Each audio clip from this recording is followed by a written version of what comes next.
Thanks, Sophie. Welcome to the Late Look North.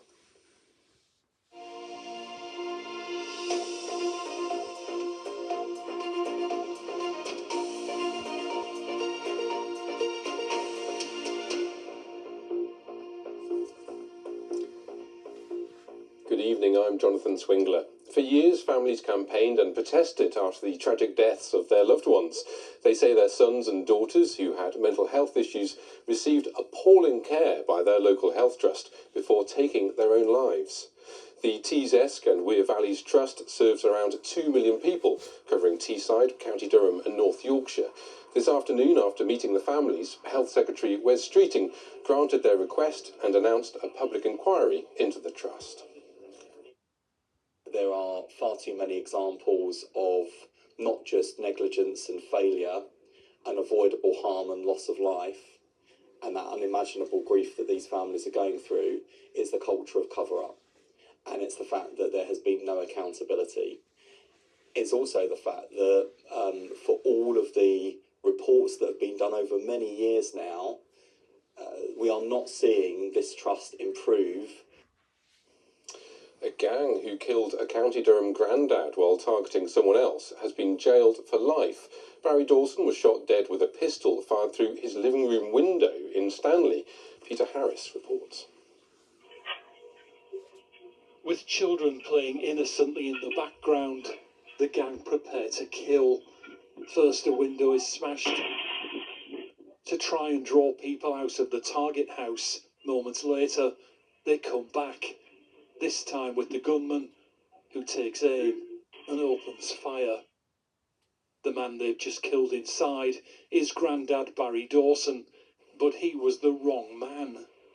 Plain sight, broad daylight, innocent members of the community are present and watching, in effect, what was cold-blooded killing of somebody, stood in the front room of the home address, shot him in the chest. It perhaps illustrates the brazen nature of these killers that soon after the shooting they headed here for a drink at the Demi Club in Anfield Plain. So confident were they that nobody would grasp them up. And after this place, they headed north to Edinburgh. CCTV shows them at Durham Station boarding a northbound cross-country service. Their getaway car, meanwhile, had been set fire to by one of the gang. The police now had the task of tracking them down. The bullet was found embedded in the settee in the living room, while the casing was discovered in the street. It yielded key DNA evidence, and the gunman himself, Sean Ray, was the last to be arrested. He was caught in Northern Ireland while trying to cross the Irish border 6 days later.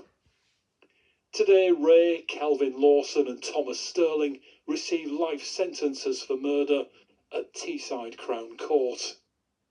The victim, Barry Dawson, an innocent bystander who found himself in the path of a gunman with a grudge. Peter Harris, BBC Look North. The number of flu patients in hospital has hit a record high for this time of year in England. In our region, 316 beds are being occupied by people with flu, according to the latest figures from NHS England.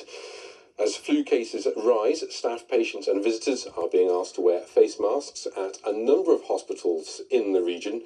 Meanwhile, a school on Teesside cancelled unnecessary visitors as a result of the spread of flu. Southbank Primary School cancelled all Christmas performances.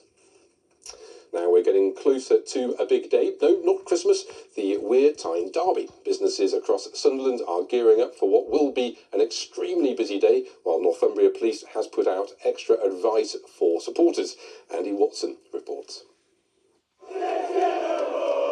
It's one of the biggest derbies in the football calendar. It means everything to Sunderland to win. Everything. Oh, it means absolutely everything to the city and the club. Personally, I'll be out from like 10 to 8 in the morning, just soaking up the atmosphere. Businesses have been preparing for weeks. Pubs are opening as early as 9 AM. They've been drafting in extra barrels of beer and more staff to help serve the thirsty punters. Got our team sheet ready, all the staff's wrote it in. Probably busier from earlier, 2 o'clock kick-off, so yeah, we're ready to go from 9, so that's what we're sort of gearing up for. 9 for food and then 10 for the bars opening, so yeah, should be good. Come on! But derbies can cause disruption. A multi-agency approach has been adopted by Northumbria Police. Newcastle fans travelling by the Metro have been urged only to use St Peter's Station, with Sunderland fans asked to use the Stadium of Light. But overall, the call is for fans to keep their heads. I know there's going to be a lot of passion and the fans are going to be really looking forward to Sunday. I think the message is clear, just to come and enjoy the occasion. It's going to be absolutely fantastic. The stadium's going to be rocking, but to be responsible with that behaviour as well. With preparations now in their final stages, the countdown is on for the old foes to meet again. Andy Watson, BBC Look North, Sunderland. Will they have good weather for the match? Let's have a look at the forecast. Here's Paul.